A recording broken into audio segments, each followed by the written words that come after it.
Hello and welcome to another update video about VeChain. VET continues to be pushing, just following the wave count really. It hasn't really moved significantly since the last update. By the way, this weird spike that appeared here on this chart on Saturday, I disregard it. It is on many exchanges, you cannot see it. So I disregard it completely in the wave count. Normally I wouldn't do it, but if there is a weird spike on one exchange, we take it out. Okay, we don't want to follow that. Either way, the third wave is most likely still unfolding. Remember that we talked in previous videos about the idea that we want to see 5 waves here to the upside in both a bullish and a bearish scenario. So at the moment, we're only looking at 3 waves up here. It looks like we could get 5 waves. We're still in the third though. So we have our wave 1 that appeared here in July. A wave 2 pullback, that was the low in September. And since then, we've been following this ABC structure to the upside, had a trend reversal or support area defined here in November, end of November. Since then, the price has continued to move up in this C wave of wave 3. If you're wondering why we're dealing with ABC structures, that just has to do with the situation that in diagonal patterns, and that's the dog snoring in the background, in diagonal patterns, we're dealing with corrective structures in the subwaves. And one way of calculating a target for a third wave in this scenario would be to take the length of the A wave. We go to the low of the B wave. And then, yeah, I mean, we have already, one second. Just need to adjust that. So the market has reacted to the 1.236 extension level here at 3.3 cents. That's absolutely common for a C wave. The next level would be the 1.38. Let's add that to the chart actually. That's at 3.5 cents, which would be the next level to watch. And then we've got 3.9 cents even, which is the 1.618 extension. Above that level, this C wave would get quite overextended. But anything between 3.3 and 3.9 cents would be a reasonable expectation for this C wave in wave 3.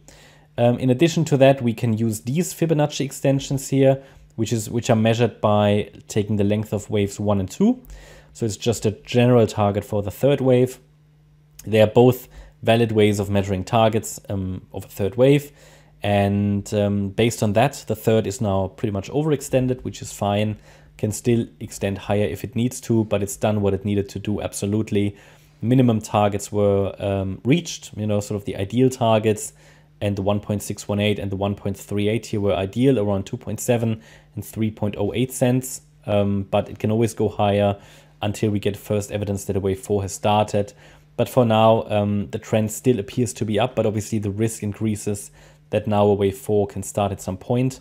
So for now, however, there is absolutely no indication that the wave 4 has started. The wave 2 took a couple of months. Yep, nearly 1.5 months. So the wave 4 should take a similar amount of time. Yeah, approximately. There's no clear rule for that. It's more a bit of a guideline. And yeah, what can I say? I mean, essentially 3 waves up so far. What would be the support right now?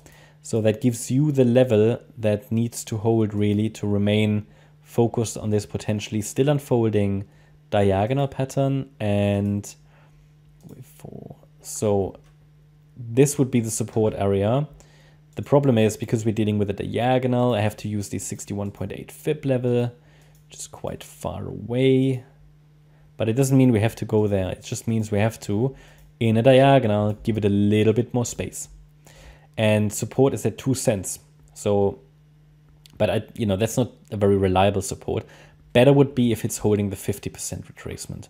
So we have generally, if now the wave 4 was starting, we have support between 2 cents and 2.75 cents. Whereas the 2.57 cent level would be a very shallow wave 4. The ideal range, I would say, is between 2.21 and 2.44 cents. Between the 50% and the 38.2 Fib. The trend can be up against these levels, and we have to understand that we're likely in a diagonal. But even if it's an impulse, and if I'm wrong here and it's an impulse, then it should be a similar, the support level would be the same, just that in an impulse, I don't want it to come down below the 50% retracement level. So, but also in a diagonal, ideally it's holding that. It's just a matter of the sub-wave structures, which I see as corrective here on the VeChain chart. But it's okay. It's being, the trend is still up, and I gave you the next levels to watch to the upside. Also pay attention to the upper boundary line of this trend channel. It's simply a parallel trend channel. The upper boundary line is not defined. It's only really a parallel line. Down there, we have a pretty good definition of the trend line. Up there, it's just added to the wave 1 top. Oftentimes, it can give us a clue where the wave 3 will end, and that would be sort of in the range around 3.8 cents. So that's my update about VeChain. Hope you liked the update. If you did, please hit the like button, leave a comment, and subscribe. And if you really like the content, then please check out the channel membership. Thanks a lot for watching. Bye-bye.